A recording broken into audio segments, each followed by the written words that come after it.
장모님, 너무 예민하게 생각하지 마세요. 요즘 젊은 사람들끼리는 다 이렇게 놉니다. 사위님, 오늘 일은 나중에 다시 이야기해야겠습니다. 요즘 사람들끼리는 이렇게 논다는 게 말이나 됩니까? 이 일 이후에도 생각지도 못할 사연이 있습니다. 꼭 끝까지 시청하시고 비슷한 사연이 있으시거나 공감이 되시는 분들은 댓글에 남겨주세요. 윤정이 어머니가 식당 문을 밀고 들어설 때 안에서는 이미 취한 손님들 웃음소리가 튀어오릅니다. 기름 냄새와 알코올 냄새가 뒤섞인 공기가 코를 찌르고 네온사인 불빛은 살짝 번져 보입니다. 구석 자리에는 딸 은주와 사위 강사위가 앉아 있습니다. 강사위는 상의 단추를 풀고 넥타이를 느슨하게 한 채 잔을 연달아 비우며 크게 떠들고 있습니다. 은주는 억지로 웃으려 하지만 입꼬리만 떨릴 뿐 눈빛은 이미 지쳐 있습니다. 윤정이는 손에 들고 온 작은 손수건을 꽉 쥐고 딸 옆자리로 조심스레 다가갑니다. 어머니 가슴에는 설명하기 어려운 서늘함이 퍼집니다. 걱정이 커집니다. 어머니, 여기 앉으세요. 은주가 자리에서 일어나 의자를 빼주지만 목소리에는 힘이 없습니다. 윤정이가 앉자 강사위는 장모님 오셨습니까? 잘 오셨습니다. 하며 과장된 목소리로 잔을 채웁니다. 말은 정중하지만 눈빛은 이미 흐려져 있고 손동작은 거칠어져 있습니다. 우리 은주가 요즘 좀 예민합니다. 결혼했으면 남편 말 잘 들어야지. 안 그렇습니까, 어머니? 그는 장난처럼 말하면서도 딸을 흘겨봅니다. 은주는 고개를 푹 숙이고 제가 더 잘할게요. 하고 대답합니다. 윤정이는 그 말을 듣는 순간 속으로 무슨 잘못을 했다고 중얼거리며 손수건을 무릎 위에서 꼬아줍니다. 마음이 무겁습니다.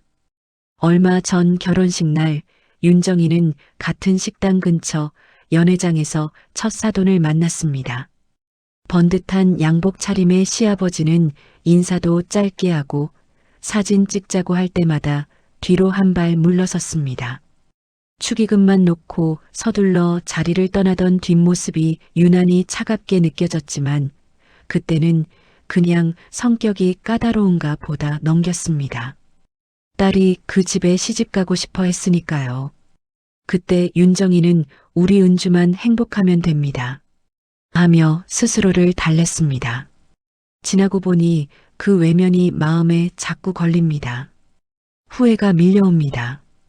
현재로 돌아와 윤정이는 분위기를 조금이라도 부드럽게 만들려고 반찬 그릇을 정리하고 물컵을 채워줍니다. 사위님, 너무 많이 드시지 말고 천천히 드세요. 조심스레 말하자 강사위는 장모님, 남자는 이렇게 좀 풀어줘야 합니다. 하고 웃어넘깁니다. 웃음 속에는 힘으로 눌러버리려는 허세가 묻어납니다. 은주는 젖은 머리카락을 귀 뒤로 넘기며 어머니 눈을 잠깐 마주치더니 황급히 시선을 돌립니다. 윤정이는 그 짧은 눈빛에서 제발 오늘은 그냥 넘어가자 하는 부탁을 읽어냅니다. 체념이 스밉니다. 강사위는 잔을 비우고 나더니 젓가락으로 빈 접시를 툭툭 치며 목소리를 더 높입니다. 장모님, 우리 은주가요. 요즘 친구들 따라다니느라 집안일을 소홀히 합니다. 제가 교육 좀 시켜야 하는데 이게 다 정이 남아서 그런 겁니다. 그는 웃으며 말하지만 그 안에는 상대를 깎아내리는 기분 나쁜 뉘앙스가 섞여 있습니다. 은주는 손등을 꾹 눌러가며 그렇게 심하진 않아요.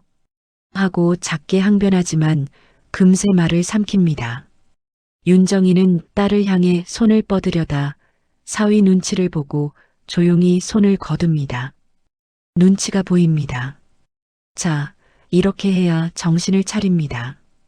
강사위가 갑자기 의자에서 벌떡 일어나더니 테이블 위에 놓인 소주병을 번쩍 들어 올립니다. 윤정이는 깜짝 놀라 사위님, 그만 드세요. 취하셨습니다. 하고 말립니다. 그러나 그는 장난치는 척 고개를 갸웃하며 장모님, 방송에서 다 하는 이벤트입니다. 하고 말을 돌립니다. 그의 발걸음이 딸 쪽으로 가까이 다가가고 병 안의 술이 달그락 소리를 냅니다.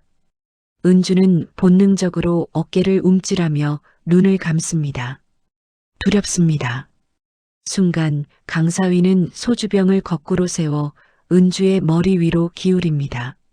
투명한 술이 흰 셔츠와 머리카락을 타고 흘러내리며 식당 형광등 불빛을 받아번쩍입니다. 은주는 짧은 비명도 내지르지 못한 채 몸을 웅크리고 두 손으로 얼굴을 가립니다. 차가운 액체가 목덜미를 타고 등줄기를 적실 때 그녀의 어깨가 작게 떨립니다. 윤정이는 자리에서 벌떡 일어나 손수건을 꺼내 들지만 어디부터 닦아야 할지 몰라 허공에서 망설입니다. 마음이 무너집니다.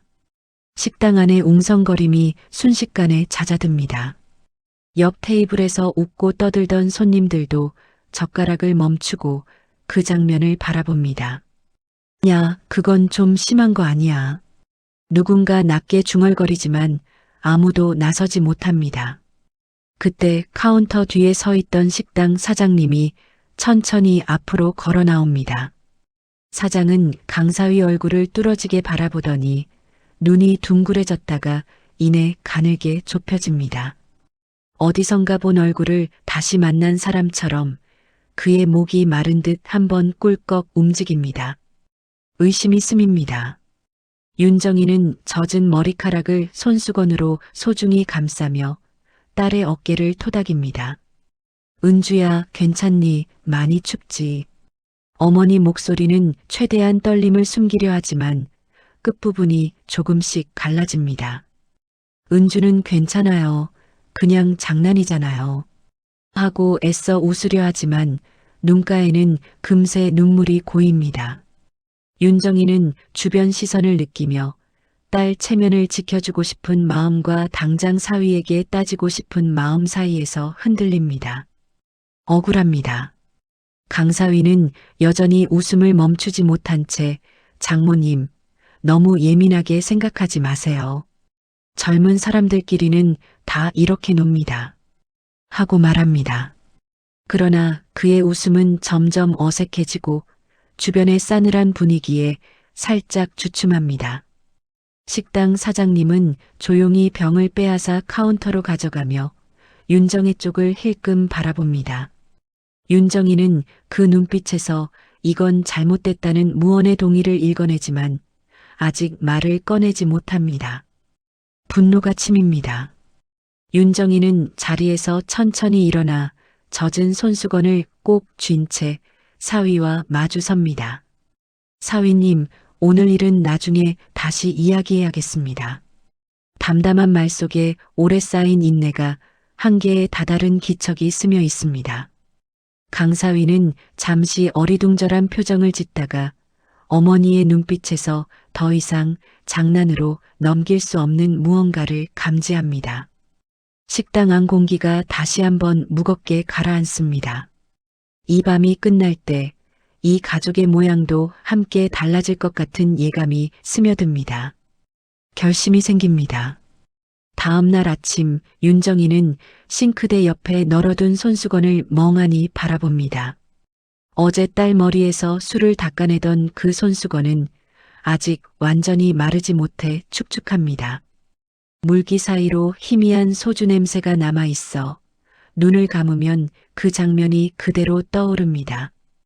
은주의 떨리던 어깨, 웃고 있던 사위 얼굴이 함께 겹칩니다. 윤정이는 밤새 제대로 잠을 이루지 못해 충혈된 눈을 손등으로 비빕니다. 불안에 떱니다. 시장 가는 길, 새벽 공기는 차갑지만 그 차가움이 오히려 머리를 깨우는 듯합니다. 윤정이는 늘 하던 대로 리어카를 끌고 반찬 가게 셔터를 올립니다. 간장과 참기름 냄새가 배어있는 좁은 가게 안은 익숙한 공간이지만 오늘은 뭔가 낯설게 느껴집니다. 반찬통을 꺼내고 김치통 뚜껑을 여는 손이 자꾸만 떨립니다. 왜 이래, 나이가 들어서 그러나 스스로를 타이르면서도 그 떨림이 단순한 노쇠 때문이 아니라는 걸 알고 있습니다. 걱정이 커집니다. 문이 열리자 단골 손님들이 하나둘 들어옵니다. 사장님, 어제도 늦게까지 장사하셨죠? 사위분이 사업을 잘하신다면서요. 든든하시겠어요. 손님들은 아무렇지 않게 사위 칭찬을 늘어놓습니다. 윤정이는 습관처럼 웃으며 반찬을 담아주지만 입꼬리만 억지로 올라갈 뿐 눈빛은 따라가지 못합니다. 어제 소주병을 들고 딸 머리 위로 웃으며 기울이던 사위 얼굴이 번개처럼 스칩니다. 순간 손에서 집게가 미끄러져 바닥에 떨어집니다. 손님이 놀라 괜찮으세요, 사장님? 묻자 윤정이는 괜찮습니다. 오늘 좀 피곤해서 그래요. 하고 웃어 보입니다. 속에서는 억울합니다. 잠시 한가해진 틈에 시장 이웃이자 오랜 친구인 경숙이 가게로 들어옵니다. 야, 윤정이. 어제 사위랑 밥 먹었다며? 그렇게 잘 나가는 사위랑 술 한잔 했으면 기분 좋았겠네. 경숙은 부러움 섞인 눈으로 묻습니다. 윤정이는 순간 대답이 막혀 김밥통 뚜껑만 괜히 닫았다 열었다 합니다. 어제 좀 과하게 마시더라고. 애머리에까지 술을 붓고 장난을 치니 내가 깜짝 놀랐지 뭐야. 조심스레 말하자 경숙은 아이고 남자들 다 그래. 장모 앞이라 폼 좀 잡은 거지. 너무 예민하게 굴지 마. 하며 손을 저어 보입니다. 그 말에 윤정이는 잠시 입을 다뭅니다. 남자들 다 그렇다는 말이 가슴에 걸립니다. 그럼 딸이 머리에 술을 뒤집어 쓰고 고개를 숙이고 있는 것도 그냥 넘어가야 할 장난인가? 마음속에서 뭔가 삐걱거립니다. 그래도 좀 심했어. 내가 보기엔. 그녀가 낮게 말하자 경숙은 괜히 가정사에 크게 만들지 마라. 요즘 세상에 이혼이다 뭐다 하면 딸만 힘들어. 하고 귀띔합니다. 윤정이는 그 말에 더 이상 아무 말도 못하고 고개만 끄덕입니다. 체면 걱정과 딸의 안전이 충돌합니다. 점심 무렵 손님이 잠시 끊기자 윤정이는 결혼식 날을 떠올립니다. 화려한 꽃장식과 흰 드레스, 사람들 웃음 속에서 사위 아버지는 한 번도 제대로 웃지 않았습니다. 단체 사진을 찍자고 사회자가 마이크를 잡을 때마다 그는 전화를 받는 척 뒤로 빠져나갔습니다. 윤정이가 사돈어른 사진 한 장만 같이 찍죠. 하고 다가갔지만 그는 급한 일이 생겨서 먼저 가봐야겠습니다. 하고 눈을 피했습니다. 그때는 그냥 바쁜 사람인가 보다 넘겼지만 돌아서던 그의 표정은 어딘가 두려워 보였습니다. 그 장면이 이제 와서 더 선명해집니다. 후회가 밀려옵니다. 오후가 되자 가게 한쪽 구석에 쌓아둔 신문 더미가 눈에 들어옵니다. 반찬통을 옮기려다 발이 걸려 몇 부가 바닥에 흩어집니다. 윤정이는 허리를 굽혀 신문을 하나씩 주워들다가 굵은 제목이 눈에 팍 들어옵니다. 건설 투자 사기, 수백 명 피해. 기사 옆에는 작은 사진과 함께 피의자 이름이 적혀 있습니다. 그녀는 그 이름 중 성과 이름 끝 글자를 보고 잠시 얼어붙습니다. 강사위와 너무 비슷한 이름입니다. 오자일 수도 있고 동명이인일 수도 있지만 심장이 먼저 반응합니다. 불길합니다. 손끝이 차갑게 식은 채 윤정이는 그 기사를 다시 읽습니다. 피해자들이 평생 모은 돈을 잃고 가해자는 잠적했다는 내용이 적혀 있습니다. 가정 파탄, 노인 피해 같은 표현이 눈에 박힙니다. 윤정이는 자신도 모르게 신문을 접었다 폈다 하며 입술을 깨뭅니다. 설마 그 집안이. 말끝을 삼키지만 어제 식당 사장이 사위를 보며 굳어지던 표정이 떠오릅니다. 겉으로는 번듯한 사업가라던 사위 집안의 그림자가 길게 드리워집니다. 의심이 깊어집니다. 저녁장을 보고 돌아가던 사람들이 하나둘 가게 앞을 지나갑니다. 바로 맞은편 오래된 공중전화 박스가 눈에 띕니다. 윤정이는 무의식적으로 앞치마 주머니에서 동전 몇 개를 꺼냅니다. 신문에서 찢어온 기사 조각과 결혼식 청첩장에 적힌 사위 아버지 이름이 머릿속에서 겹쳐집니다. 한번 알아봐야 하나.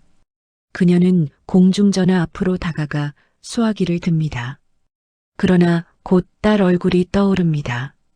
우리 남편 소문낸 사람 다 내 원수야. 웃으며 말하던 은주의 농담이 현실이 될까 두렵습니다. 딸의 체면이 상할까 걱정됩니다. 수화기를 든 손이 공중에 멈춰 있습니다. 내가 이걸 누르면 은주 인생이 달라질 수도 있겠지. 윤정이는 깊게 숨을 들이켭니다. 손바닥에 땀이 차오르자 결국 그녀는 수화기를 천천히 내려놓습니다. 동전도 다시 주머니에 넣습니다. 오늘은 오늘까지만 지켜보자. 스스로에게 이렇게 말하며 공중전화 옆 유리창에 비친 자신의 얼굴을 잠시 바라봅니다.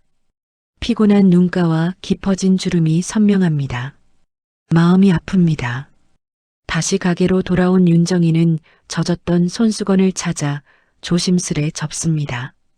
그 손수건에는 어제 딸의 눈물과 오늘 어머니의 땀이 함께 배어 있습니다. 그녀는 그것을 앞치마 깊숙이 넣으며 언젠가 이 손수건을 더 이상 이런 일에 쓰지 않는 날이 오기를 조용히 빕니다.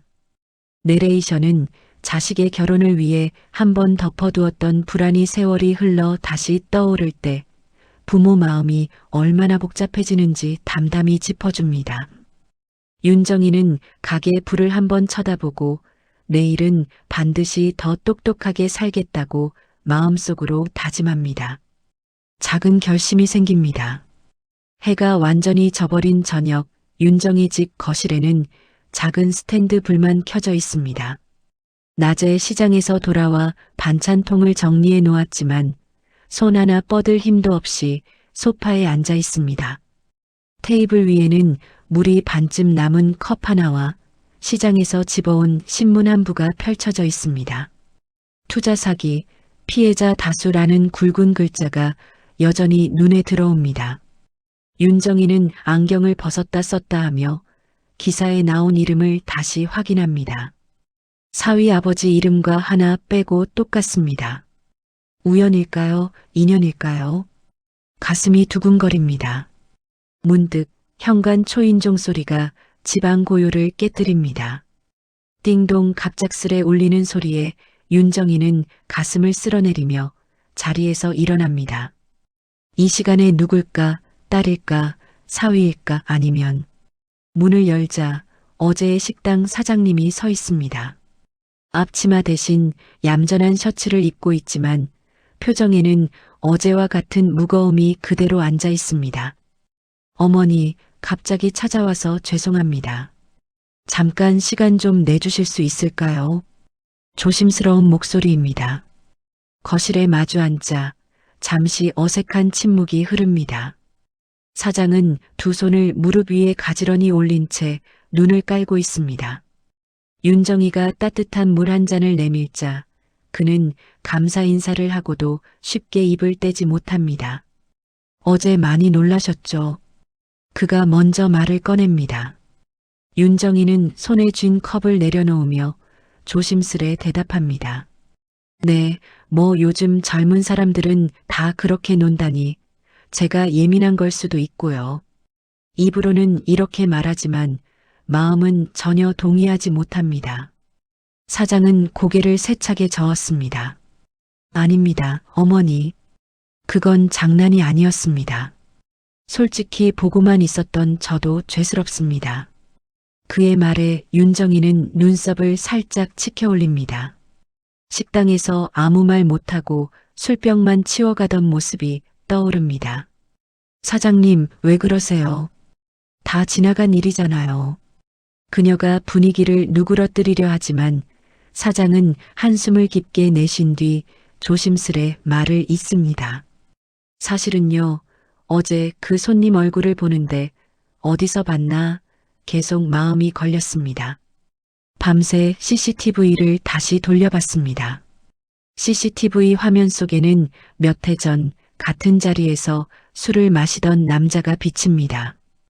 그 남자는 주변을 두리번거리다가 계산대로 향하는 손님의 지갑을 슬쩍 하는 모습으로 잡혀 있습니다. 사장은 그 영상을 보며 경찰에 신고해야 하나 손님에게 말해야 하나 고민했던 지난날을 떠올립니다. 그때도 그는 망설였습니다. 손님 잃으면 어쩌나, 괜히 큰일 만들면 어쩌나. 결국 아무에게도 말하지 못하고 영상만 따로 저장해 두었습니다. 후회가 남았습니다. 사장은 두 손을 모으고 윤정이를 바라봅니다. 그 도둑놈이요. 어제 어머니 사위님하고 너무 닮았습니다. 얼굴만이 아니라 웃는 버릇이랑 잔들고 흔드는 손까지요. 그의 말에 윤정이의 손이 저절로 떨립니다. 그녀는 반사적으로 테이블 위 신문을 집어들며 되묻습니다. 그러니까 그게 우리 사위라고요? 아니면 그 집? 말을 끝맺지 못한 채 목소리가 허공에서 흐려집니다. 사장은 고개를 조심스레 좌우로 젓습니다. 단정할 수는 없습니다. 다만 CCTV를 확대해 보니 이름표 같은 게 잠깐 보이더라고요. 강이라고. 그리고 그는 잠시 망설이다가 한숨을 더 쉽니다. 며칠 전 구청에서 온 사람이 저한테 물었습니다. 예전에 사기 사건 피해자분들이 가해자 가족을 찾고 있다더군요. 사진을 보여주는데 어제 손님과 너무 비슷했어요. 말끝이 떨립니다. 윤정이의 머릿속에 오래전 한 남자의 얼굴이 스쳐 지나갑니다. 아직 젊고 말이 능숙했던 그는 좁은 사무실에서 달콤한 말로 사람들을 설득했습니다. 어머니, 요즘 같은 시대에 은행 이자만 바라보면 손해입니다. 여기 투자하시면 따님 결혼 자금은 금방 마련하실 수 있어요. 그 말에 속아 그녀는 평생 모은 적금을 한꺼번에 맡겼습니다.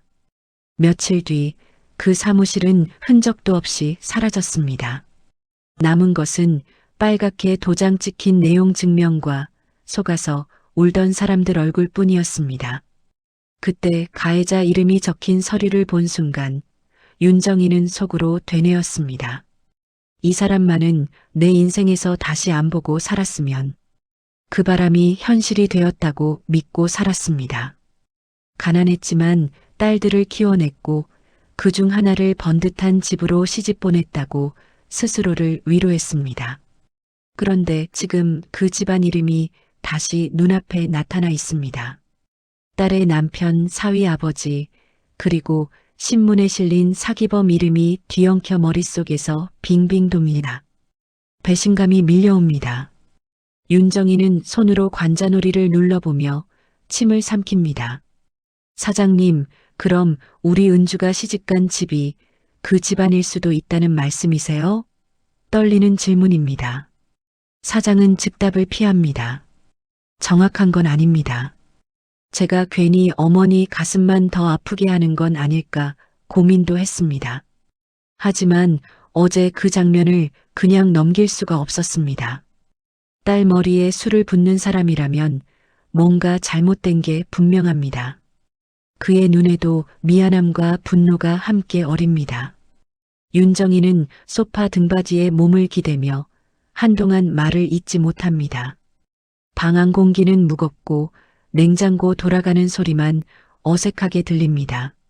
내가 그때 좀 더 똑똑했더라면 그런 사람들한테 속지 않았겠죠. 우리 은주도 그런 집이랑 연이 닿지 않았겠죠. 속마음이 저절로 입 밖으로 새어나옵니다. 손에 쥔 신문이 구겨지며 잉크가 손가락에 묻어납니다. 후회의 색입니다. 사장은 고개를 숙인 채 말합니다. 어머니 잘못이 아닙니다.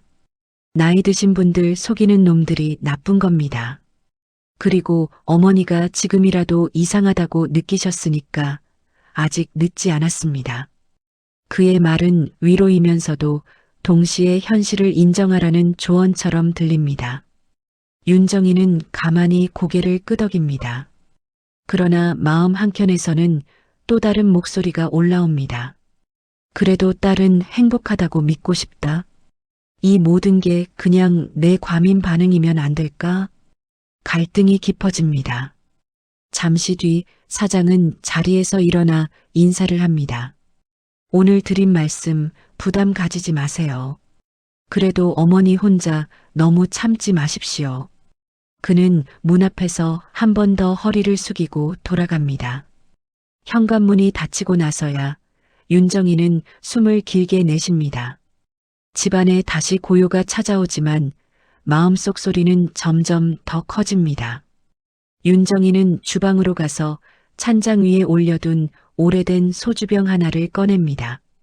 예전에 손님이 두고 간 병입니다. 뚜껑은 이미 열려 있고 안에는 술이 거의 남아있지 않습니다. 그녀는 그 병을 한참 바라보다가 조용히 쓰레기 봉투에 넣습니다. 그리고 거실로 돌아와 스마트폰을 꺼냅니다. 인터넷 검색창에 사위 아버지 이름과 신문 기사 제목 일부를 천천히 입력합니다. 화면 위로 비슷한 사건 기사들이 주르륵 뜹니다. 우리가 잊었다고 믿었던 과거는 사실 어디에도 사라지지 않고 모서리에 쌓여 있다가 언젠가 다시 우리 삶 한가운데로 걸어 들어온다고요. 윤정이는 떨리는 손가락으로 화면을 넘기다가 결국 폰을 끄고 눈을 감습니다. 눈꺼풀 안쪽으로 과거의 사무실, 오늘의 식당, 사위의 얼굴이 한꺼번에 어지럽게 스쳐 지나갑니다. 이제 그녀는 압니다. 이 집안과의 인연이 단순한 혼인관계를 넘어 오래전 자신을 무너뜨렸던 상처와도 이어져 있음을, 그 깨달음이 앞으로 벌어질 일들을 더 이상 외면하지 못하게 만들 것입니다. 두려움과 함께 어딘가에서 작게 분노가 일어납니다. 다시 그 식당으로 향합니다. 이번에는 피하지 않기로 합니다. 용기를 냅니다. 며칠 뒤 저녁 윤정이는 시장 일을 일찍 접고 앞치마를 벗습니다. 거울 속 얼굴은 며칠 새 더 야위어 보입니다. 그는 서랍에서 깨끗한 손수건을 하나 꺼내 가방 안에 넣습니다. 지난번 젖어있던 손수건과는 다른 아직 아무것도 묻지 않은 천입니다. 오늘 이 자리에서라도 딸을 위해 할 말을 하겠다고 마음을 되새깁니다. 다짐합니다. 식당 안은 평소보다 한산합니다. 퇴근 시간이 조금 지난 터라 몇몇 손님만 조용히 밥을 먹고 있습니다. 구석자리에는 이미 은주가 앉아 있습니다. 눈밑이 살짝 부어 있고 앞에 놓인 물컵만 만지작거립니다. 윤정이가 다가가자 은주는 억지 미소를 지으며 어머니 오셨어요. 하고 인사합니다. 목소리 끝이 떨립니다. 불안에 떱니다. 잠시 뒤 문이 열리며 강사위가 들어옵니다. 넥타이는 매었지만 소매는 거쳐 있고 얼굴에는 이미 피로와 초조가 섞여 있습니다. 그는 두 사람을 보며 억지로 웃습니다. 장모님, 이렇게 또 보네요. 요즘 제가 좀 정신이 없어서. 말끝이 흐립니다. 자리에 앉자마자 소주를 시키려 하자 식당 사장이 슬쩍 고개를 저으며 대신 물을 가져다 놓습니다. 공기가 묵직합니다. 두렵습니다. 윤정이는 사위가 잔을 들기 전에 입을 엽니다.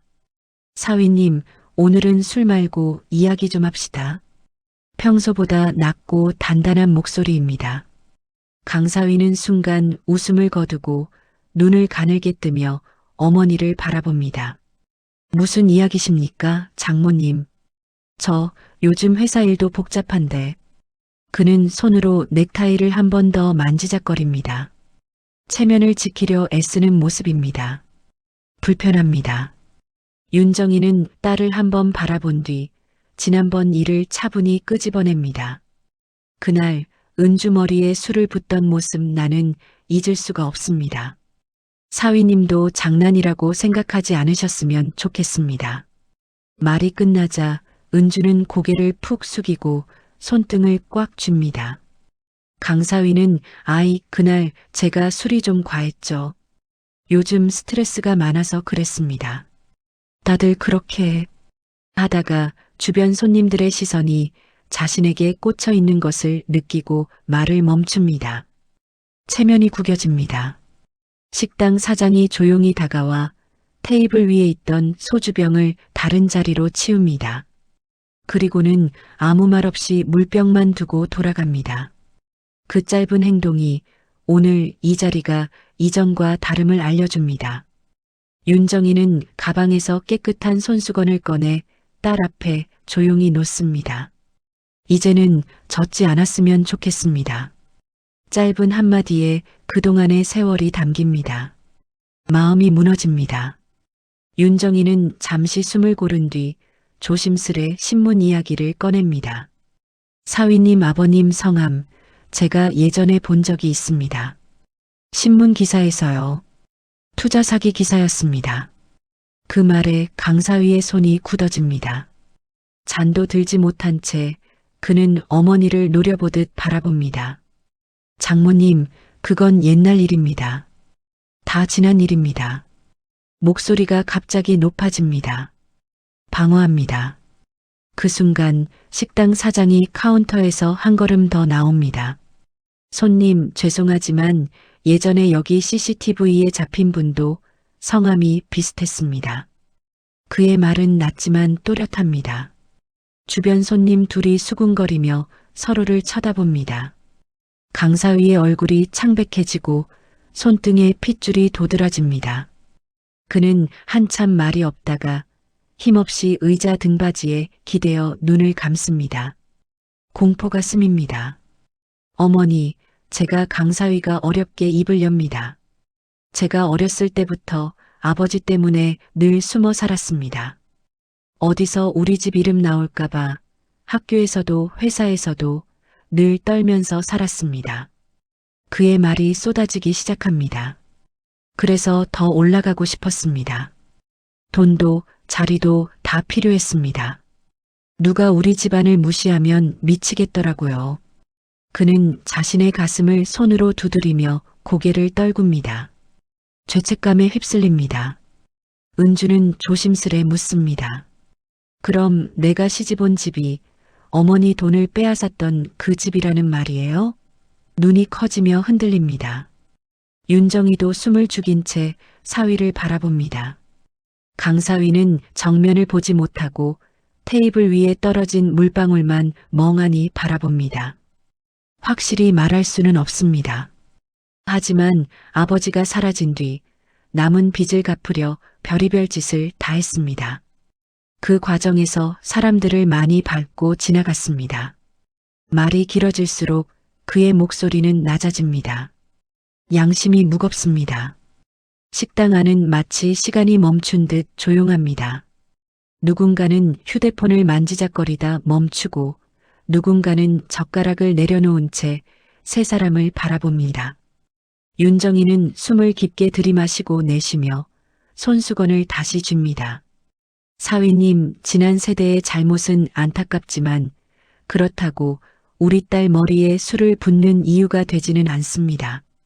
누구 한 사람이라도 이 잘못을 끊어야 하지 않겠습니까? 차분하지만 단호한 목소리입니다. 정의감이 침입니다. 그 말에 강사위의 어깨가 크게 한번 흔들립니다. 그는 갑자기 의자에서 벌떡 일어나더니 그대로 바닥에 무릎을 꿇습니다.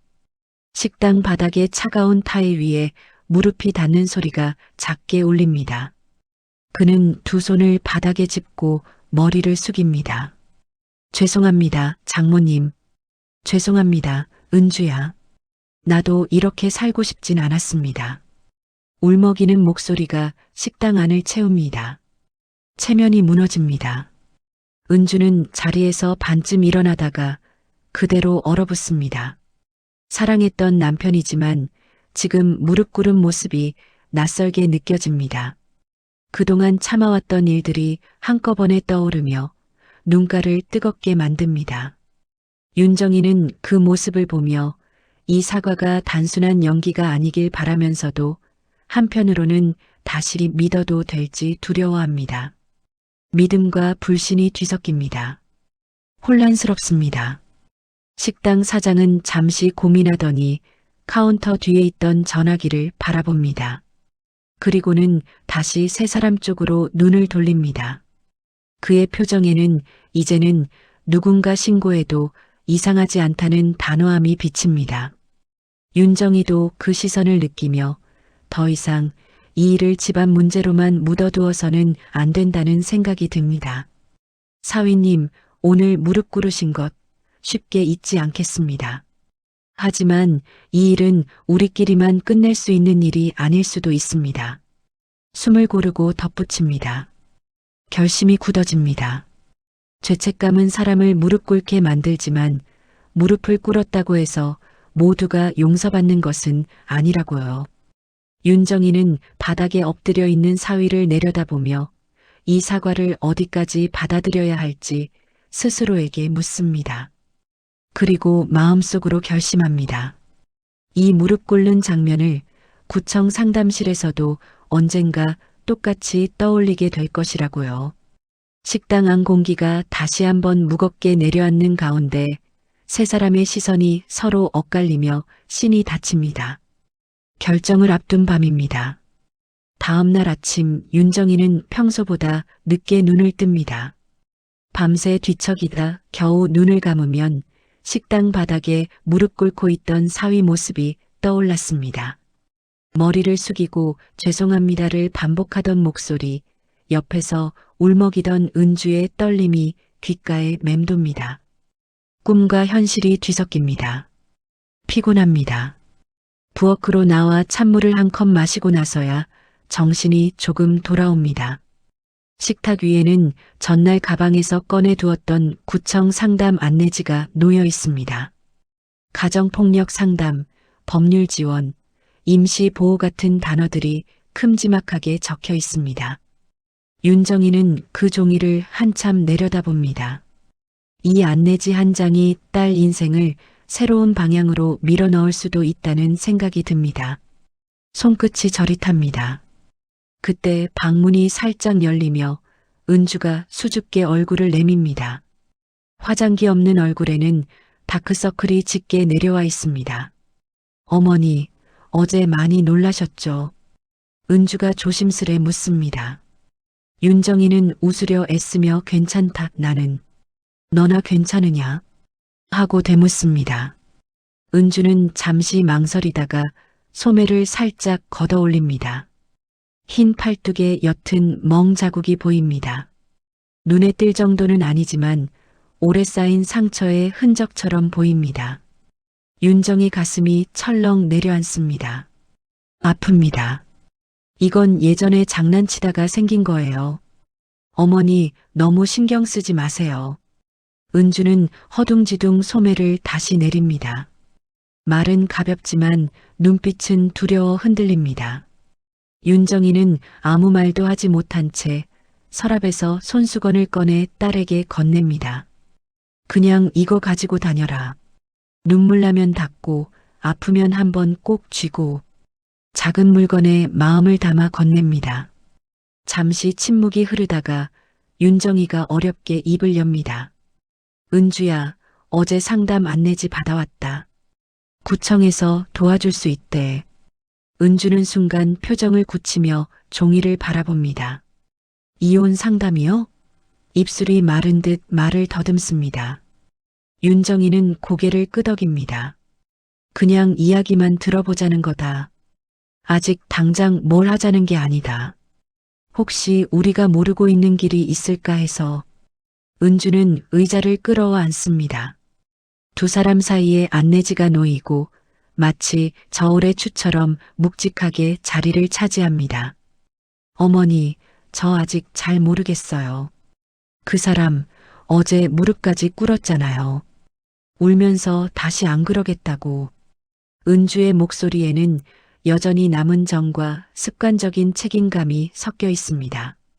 한 번만 더 믿어주면 안 될까요? 떨리는 눈망울이 윤정이를 올려다봅니다.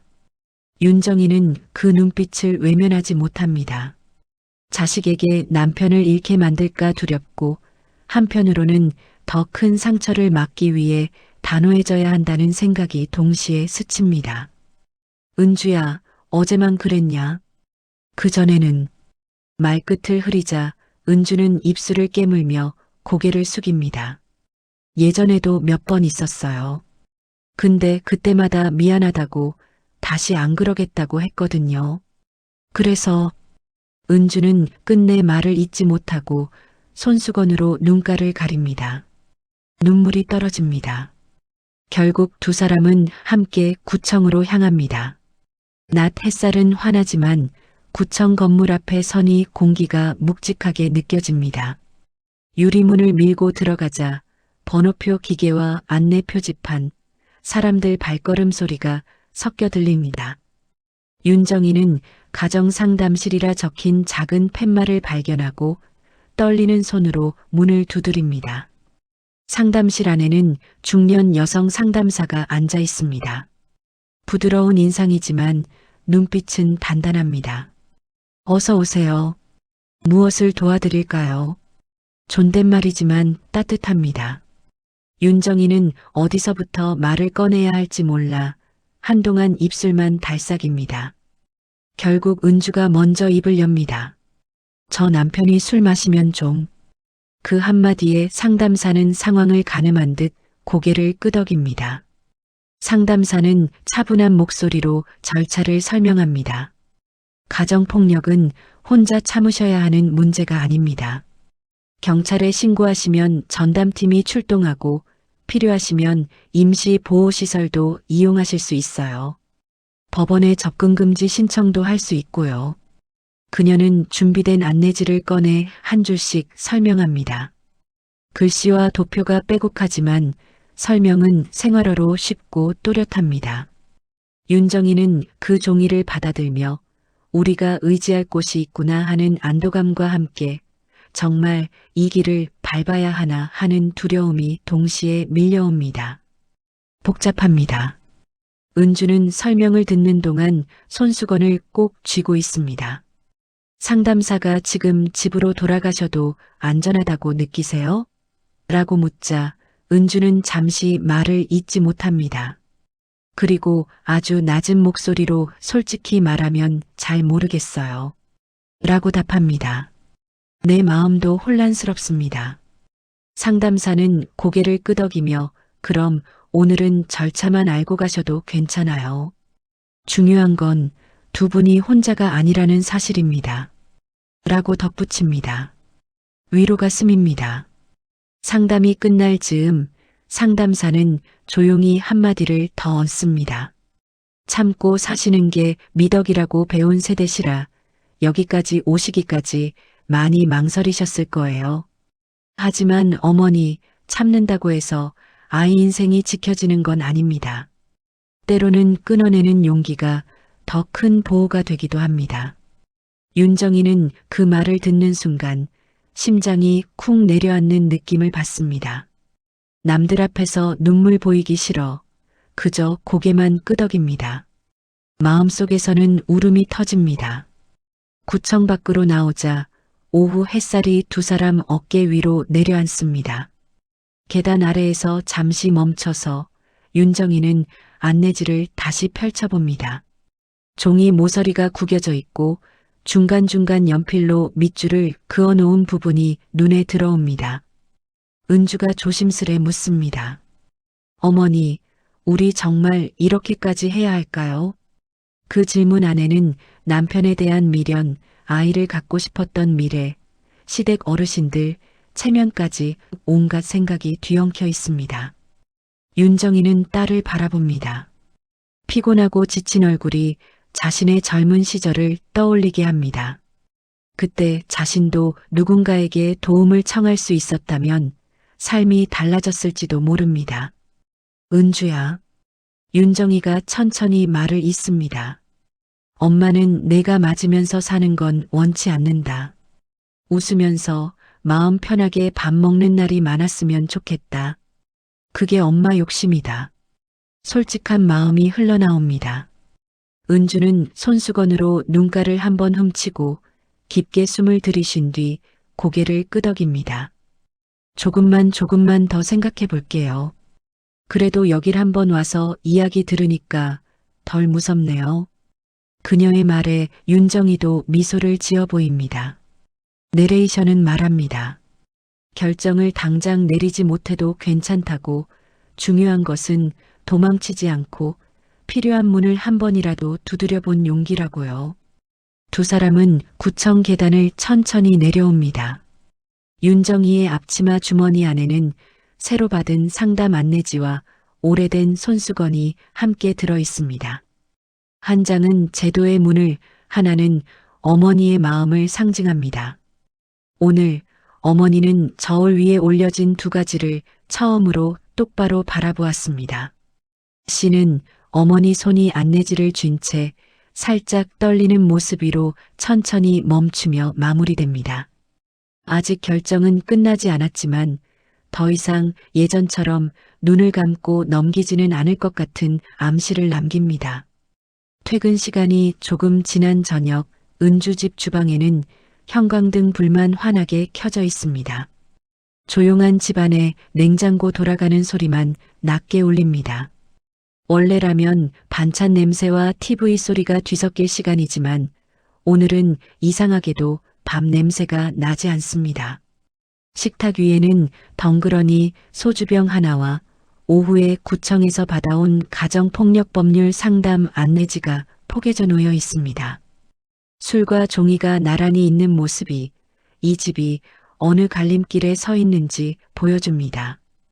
윤정이는 앞치마를 매지 않은 채 평소보다 단정한 옷차림으로 식탁 옆에 서 있습니다. 마음이 단단해져야 할 것 같아서 일부러 시장 옷 대신 깨끗한 블라우스를 꺼내 입었습니다. 손에는 구김이 많이 간 손수건이 쥐어져 있습니다. 낮에 구청을 다녀온 뒤 그 손수건으로 몇 번이고 눈가를 훔쳤습니다. 이제 다시 쥐고 있으니 천이 더 부드러워진 느낌입니다. 불안에 떱니다. 은주는 조용히 식탁 반대편에 앉아 안내지 모서리를 손톱으로 톡톡 건드립니다. 얼굴에는 피곤이 내려앉아 있지만 눈빛은 어딘가 결심과 망설임 사이에서 흔들립니다. 어머니, 오늘 꼭 이렇게까지 해야 돼요? 그녀가 낮은 목소리로 묻습니다. 윤정이는 바로 대답하지 못하고 부엌 시계를 한번 올려다봅니다. 초침 소리가 유난히 크게 들립니다. 시간이 흐르고 있습니다. 현관문이 열리는 소리가 들리더니 강사위가 넥타이를 느슨하게 풀며 들어옵니다. 그는 익숙한 듯 나왔어. 라고 말하려다 주방에 세 사람분의 그림자가 보이자 말끝을 삼킵니다. 식탁 위 소주병과 안내지를 본 순간 얼굴이 굳어집니다. 이게 뭐예요? 숨이 잠시 막힌 듯한 목소리입니다. 윤정이는 자리에 앉지 않고 식탁 옆에 서서 그를 바라봅니다. 사위님, 오늘은 밥상 앞에서 이야기 좀 합시다. 술 드시기 전에요. 강사위는 억지 웃음을 지으며 소주병을 집어 들려다가 윤정의 시선을 느끼고 손을 멈춥니다. 대신 의자에 앉아 다리를 꼬았다 풀었다 합니다. 초조합니다. 잠시 침묵이 흐른 뒤 윤정이가 먼저 입을 엽니다. 구청 다녀왔습니다. 상담도 받고 절차도 들었습니다. 혹시라도 우리 은주가 더 다치는 일이 생기면 어떻게 해야 하는지. 그녀는 안내지를 집어들고 한번 펼쳐 보입니다. 신고 절차, 임시보호, 이혼 및 법적 조치라는 단어들이 선명하게 눈에 들어옵니다. 강사위의 얼굴이 서서히 굳어갑니다. 장모님, 이혼까지 말을 꺼내시는 겁니까? 그는 억눌러온 감정을 참지 못한 듯 목소리를 높입니다. 제가 그날 무릎까지 꿇었잖습니까? 사람들 앞에서 창피를 무릅쓰고 사과도 했고요. 그 정도면. 말끝을 흐리며 은주 쪽을 흘깃봅니다. 내가 좀 말해봐라 하는 눈치입니다. 은주는 움찔하며 손을 모읍니다. 오빠, 우리도 그냥은 못 넘기겠어. 나도 많이 무서웠어. 떨리는 목소리입니다. 강사위는 손가락으로 식탁을 두드리며 답합니다. 내가 잘못한 건 인정해. 하지만 우리 집 사정도 있잖아. 아버지가 그 꼴이 된 이후로 나 혼자 집안 짊어지고 여기까지 온 거야. 사람들한테 무시 안 당하려고 얼마나 버텼는데. 억울함과 분노가 뒤섞입니다. 윤정이는 그의 말을 끝까지 듣고 난 뒤 조용히 말합니다. 사위님 사정 모르는 거 아닙니다. 그래도 그 힘든 마음을 우리 딸 머리에 쏟아붓는 건 어떤 이유로도 설명이 안 됩니다. 제가 젊었을 때 당했던 일도 이제 와서 알겠습니다. 잘못한 쪽이 겉으로는 제일 큰 소리를 치더군요. 그녀의 말 속에 과거 사기 사건의 상처가 엿보입니다. 함께 상처가 아픕니다. 강사위는 한숨을 내쉬며 뒤로 몸을 기댑니다. 그래서요? 절 경찰에 신고라도 하시겠다는 겁니까? 그가 쏘아붙이듯 묻자 윤정이는 시선을 피하지 않습니다. 필요하다면 그럴 수도 있겠지요. 그런데 알고 계십니까? 이미 누군가 신고했다는 거. 강사위의 얼굴이 굳어집니다. 뭐라고요? 윤정이는 낮지만 분명한 목소리로 말합니다. 식당 사장님이 그러시더군요. 며칠 전부터 손님들 사이에서 그 집 남편 이야기 나오고 누군가 이미 구청에 제보도 했다고. 사위님, 이제는 우리 집안 체면만 생각할 수 있는 상황이 아닙니다. 말은 짧지만 무게가 큽니다. 공포가 스밉니다. 강사위는 눈을 질끈 감고 머리를 감싸줍니다. 이 동네 좁은 거 모르세요? 소문나면 끝입니다. 끝. 그는 소리를 지르다 말고 자신의 목소리에 스스로 놀란 듯 입을 다뭅니다. 은주는 그 모습을 보며 오히려 마음 한구석이 서늘해집니다. 이 사람이 걱정하는 건 내가 아니라 소문인가 하는 생각이 스칩니다.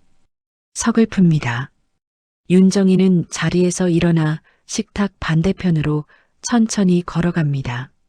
그리고 소주병을 들어 싱크대 옆에 내려놓고 대신 안내지를 식탁 한가운데로 끌어당깁니다. 사위님, 저희는 이제 선택을 해야 합니다. 계속 이렇게 참고 살 것인지 아니면 상처를 줄이기 위해 지금이라도 멈출 것인지. 그녀는 안내지를 은주 쪽으로 밀어줍니다. 선택은 내가 해라. 엄마는 내가 어디로 가든 옆에 있을 거다. 솔직한 사랑입니다. 은주는 두 손으로 안내지를 받아듭니다. 종이가 작게 떨립니다. 마음도 함께 흔들립니다. 정말 내가 선택해도 돼요? 어머니가 후회 안 하실까요? 그녀가 묻자 윤정이는 미소도 울음도 아닌 표정으로 답합니다. 엄마가 평생 후회하는 건 내가 맞으면서도 웃는 거 봐야 하는 일이다. 짧은 말이지만 가슴 깊이 박힙니다. 강사위는 숨을 거칠게 몰아쉬며 두 사람을 번갈아 바라봅니다. 나도 바뀌려고 노력해 보겠습니다. 술 끊고 상담도 받고.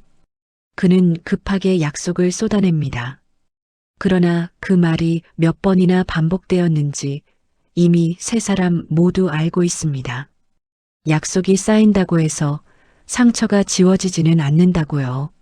잠시 뒤 은주는 깊게 숨을 들이쉬고 안내지를 조용히 접습니다. 그리고 말없이 가방에 넣습니다. 결정을 당장 말로 내리지 않지만 행동이 방향을 말해줍니다. 윤정이는 그 모습을 지켜보며 오늘 이 식탁에서 무언가가 달라졌음을 느낍니다. 예전처럼 다음에 이야기하자라며 뒤로 미루지 않았다는 사실만으로도 이미 한 걸음 나아간 것입니다. 식탁 위에는 더 이상 소주병이 없습니다. 대신 접힌 안내지와 윤정의 손에 쥐어진 손수건만 남았습니다. 어떤 집은 화해를 선택하고 어떤 집은 이별을 선택하지만 진짜 중요한 건 누구도 맞으면서 참고 사는 삶을 당연하게 여기지 않는 것이라고요. 윤정이가 싱크대에 놓인 소주병을 천천히 열어 배수구에 따라 버립니다. 투명한 술이 흘러내리고 마지막 한 방울까지 떨어진 뒤에야 그녀는 뚜껑을 닫습니다. 오늘 이 집에서 적어도 한 가지는 확실히 끝났다는 암시와 함께 화면이 서서히 어두워집니다.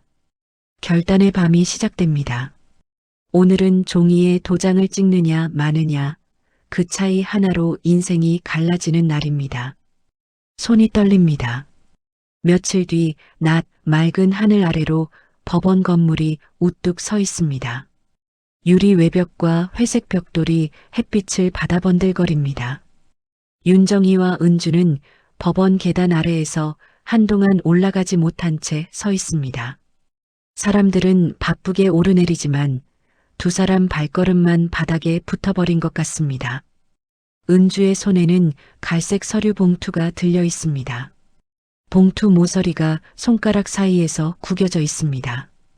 그 안에는 이혼 접수 서류가 조용히 자리하고 있습니다. 무겁습니다. 윤정이는 옆에서 딸을 힐끔 바라봅니다. 오늘따라 은주는 더 말라 보입니다. 화장도 거의 하지 않은 얼굴에 눈 밑 그늘이 깊게 내려와 있습니다. 그녀는 주머니 속 손수건을 손가락으로 만지작거리며 마음속 기도를 조용히 되뇌입니다. 제발 오늘 이 아이가 더 나은 쪽으로 걸어가게 해주세요. 간절합니다. 엄마 은주가 입을 엽니다. 저기 이름만 봐도 숨이 막혀요. 그녀는 건물 정면에 적힌 가정법원이라는 글자를 올려다봅니다. 그동안 드라마나 뉴스에서만 보던 공간이었지만 막상 발을 들이려니 몸이 굳어버립니다. 내가 여기까지 오게 될 줄은 정말 몰랐어. 목소리가 떨립니다. 후회와 안도가 함께입니다. 이때 근처에서 누군가 손을 흔듭니다. 동네 변호사로 소개받은 중년 남성이 다가옵니다. 양복은 단정하지만 표정은 친근합니다. 윤정이 어머니 맞으시죠? 여기까지 오시느라 고생 많으셨어요. 그는 먼저 윤정이에게 이어 은주에게 고개를 숙여 인사합니다. 존중이 느껴집니다. 일단 바로 올라가시기보다 앞 카페에서 천천히 절차부터 정리하시죠. 근처 카페로 들어가자 창가 자리에 세 사람이 마주 앉습니다. 창밖으로는 법원 계단을 오르내리는 사람들 발걸음이 이어집니다. 은주는 무심코 그들을 바라보며 생각합니다. 저 사람들도 다 자기 인생의 끝과 시작을 들고 오는 걸까? 가슴이 먹먹해집니다. 변호사는 따뜻한 물이 담긴 컵을 두 사람 앞에 한 잔씩 놓습니다. 먼저 오늘 바로 모든 게 끝나는 건 아닙니다. 서류를 접수한다고 해서 갑자기 세상이 뒤집어지지는 않아요. 그는 조용하지만 단단한 목소리로 말문을 엽니다. 절차적으로는 접수 후 조정 기일이 잡히고 필요하다면 여러 번 상담을 거치게 됩니다. 그 사이에 마음이 바뀌면 다시 생각해 볼 수도 있고요. 설명이 차분합니다. 윤정이는 머리로는 설명을 따라가면서도 마음은 자꾸 딴 데로 갑니다. 저 문만 넘으면 우리 은주가 진짜 이혼녀가 되는 건가? 시댁 어른들은 뭐라고 할까? 온갖 생각이 한꺼번에 머리를 스칩니다. 그러다 문득 딸 팔에 남아있던 푸른 멍 자국이 떠오릅니다.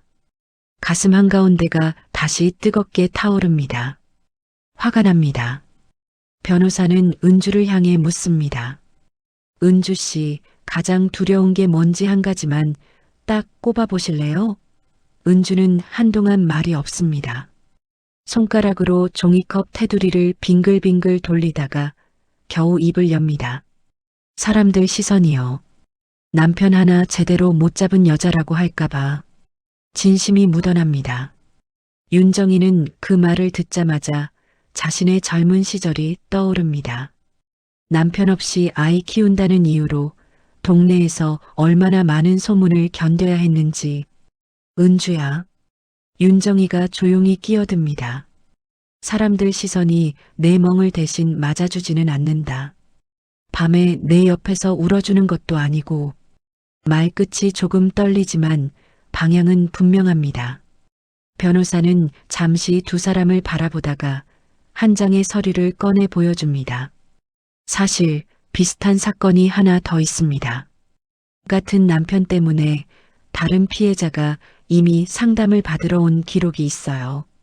그는 자세한 인적사항은 말하지 않지만 한 번도 당신 잘못이라는 말은 하지 않습니다.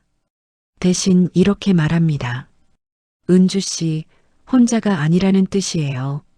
누군가 먼저 용기를 내서 문을 두드렸다는 거죠. 위로가 스며듭니다. 은주의 눈가에 눈물이 맺힙니다. 그동안 자신만 참고 견디면 된다고 믿어왔습니다. 내가 참으면 이 집은 유지된다. 그렇게 스스로를 달래왔습니다. 그런데 알고 보니 같은 상처를 안고 울던 사람이 또 있었다는 사실이 가슴을 울립니다. 제가 너무 바보같이 산 걸까요?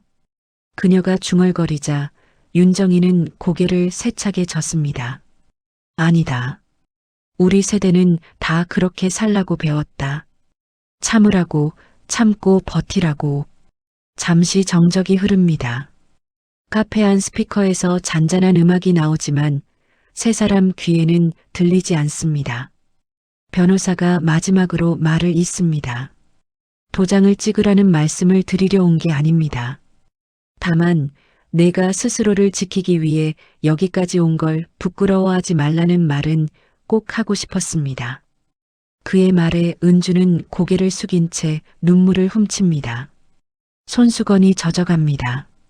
상담을 마치고 카페 밖으로 나오자 다시 법원 건물이 눈앞에 들어옵니다. 계단 위로 햇빛이 길게 드리워져 있습니다. 변호사는 오늘 바로 접수 안 하셔도 됩니다. 건물 안에 들어가서 분위기만 느끼고 오셔도 좋아요. 하고 배려합니다. 윤정이는 딸을 바라보며 말없이 고개를 끄덕입니다. 선택은 딸에게 맡기겠다는 신호입니다. 은주는 깊게 숨을 들이쉬고 갈색 봉투를 가슴께로 끌어올립니다. 심장이 쿵쾅거립니다. 엄마, 나 계단만 한번 올라갔다 내려올게요. 안에 들어가지는 않더라도. 그녀의 말에 윤정이는 다가가 딸의 어깨를 토닥입니다. 그래라. 오늘은 거기까지 가보자.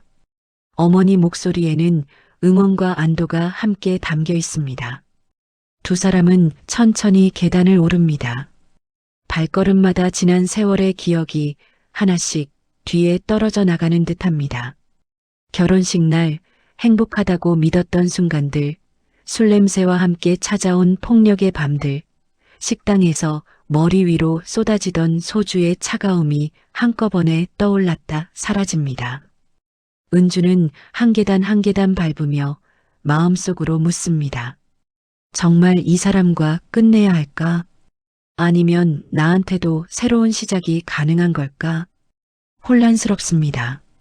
계단 중간쯤 은주는 잠시 걸음을 멈춥니다. 뒤를 돌아보니 아래에서 윤정이가 손수건을 쥔 채 지켜보고 있습니다. 어머니 눈빛에는 돌아와도 괜찮다, 계속 올라가도 괜찮다는 메시지가 동시에 담겨 있습니다. 강요도 재촉도 없습니다. 오직 지지뿐입니다. 그 눈빛을 보는 순간 은주 가슴에 뜨거운 것이 차오릅니다.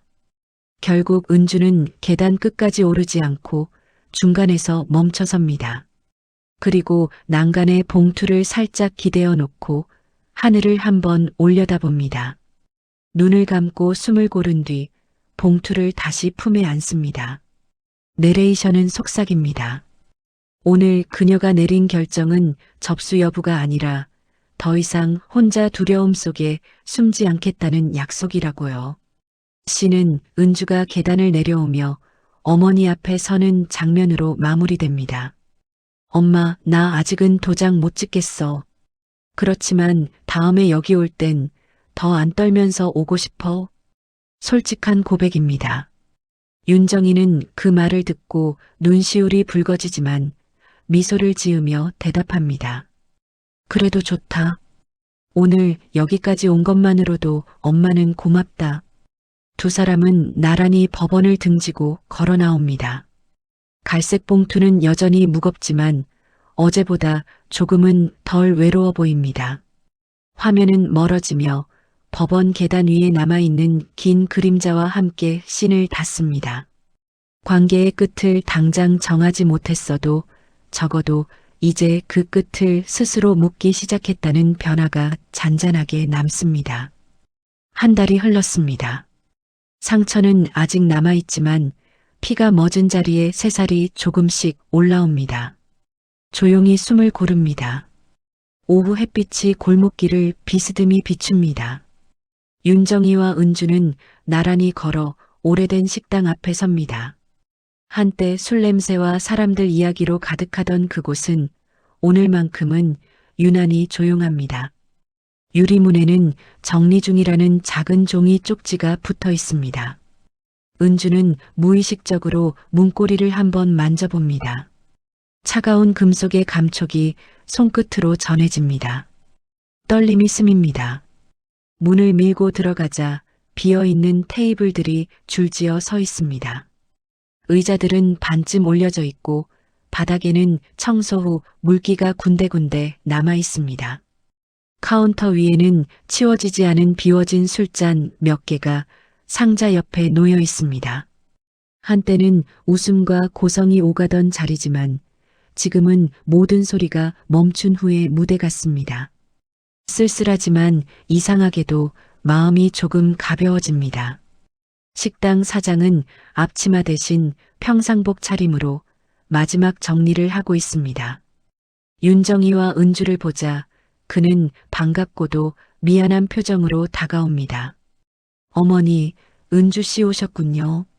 목소리에는 여러 감정이 뒤섞여 있습니다. 고생, 안도, 아쉬움이 함께 묻어납니다. 윤정이는 주변을 둘러봅니다. 그녀의 시선은 자연스럽게 한 구석을 향합니다. 예전에 CCTV 화면이 놓여있던 자리입니다. 지금은 모니터가 치워져 있고 먼지가 덜 쌓인 네모난 자국만이 남아 있습니다. 여기가 그때 영상 보시던 자리였죠. 윤정이가 조용히 묻자 사장은 고개를 끄덕입니다. 네. 밤마다 그 화면 보면서 신고해야 하나 말아야 하나 몇 번이나 망설였습니다. 그의 말에 자기 자신에 대한 자책이 담겨 있습니다. 은주는 천천히 식당 안을 바라봅니다. 딱 한 달 전 이곳에서 머리 위로 소주가 쏟아지던 순간이 떠오릅니다. 차갑던 액체의 감촉, 사람들 시선, 남편의 비뚤어진 웃음이 동시에 떠오르지만 예전만큼 숨이 막히지는 않습니다. 다시는 그런 자리에 서지 않겠다고 마음속으로 다짐했기 때문입니다. 안도와 씁쓸함이 함께입니다. 식당을 정리하신다고 들었습니다. 윤정이가 말을 꺼내자 사장은 쓴웃음을 짓습니다. 예. 이 골목에서 오래 버텼는데 이번 일을 겪고 나니 생각이 좀 바뀌더라고요. 그냥 다른 삶을 살아볼까 싶어서요. 그는 빈 잔이 담긴 상자를 가리킵니다. 여기서 얼마나 많은 술이 오갔는지 모릅니다. 좋은 일, 나쁜 일 다 봤는데 그래도 마지막은 조금은 제대로 끝내고 싶었습니다. 사장은 잠시 머뭇거리다가 조심스레 말을 이읍니다. 사실 첫 신고 넣은 사람 저 아니었습니다. 윤정이와 은주의 눈이 동시에 동그래집니다. 그날 옆 테이블에 앉았던 젊은 손님이 있었어요. 그 사람이 몰래 영상을 찍어 경찰에 제보했다더군요. 나중에 구청에서 이야기 들었습니다. 저는 그제야 CCTV까지 모아서 자료를 넘겼고요. 윤정이는 뜻밖의 말에 잠시 말문이 막힙니다. 그럼 우리 일을 누군가가 먼저 나서서 도와준 거네요. 그녀의 목소리에는 놀라움과 감사가 함께 섞여 있습니다. 사장은 고개를 끄덕입니다. 네. 어머니 혼자 싸우신 것도 아니고 은주 씨 혼자 맞으신 것도 아닙니다. 이 골목 생각보다 사람들 눈이 다 열려 있더라고요. 다들 아무 말 안 하는 것 같아도 보고 있었습니다. 말 끝에 묵직한 위로가 담겨 있습니다. 은주는 그 말을 듣는 순간 마음 한쪽이 뜨겁게 일렁입니다. 나 혼자만 바보처럼 울고 있었다고 생각했는데 그녀는 살짝 고개를 숙이고 가방 속 손수건을 꺼내 눈가를 한번 누릅니다. 눈물은 조금 고이지만 예전처럼 끝없이 쏟아지지는 않습니다. 이제는 울음 뒤에 길이 있다는 걸 알게 되었기 때문입니다. 조금씩 단단해집니다. 윤정이는 사장을 향해 깊이 허리를 숙입니다. 그동안 정말 고생 많으셨습니다. 우리 일 때문에 마음 많이 쓰셨죠. 그래도 그 CCTV도 그 한마디도 우리한테는 큰 힘이 됐습니다. 진심 어린 감사 인사입니다. 사장은 손사래를 치며 말합니다. 어머니, 저도 그날 그냥 넘겼다면 평생 마음에 걸렸을 겁니다. 오히려 제가 감사드립니다. 어머니가 용기를 내셨으니까 저도 제 몫을 할 수 있었던 거니까요.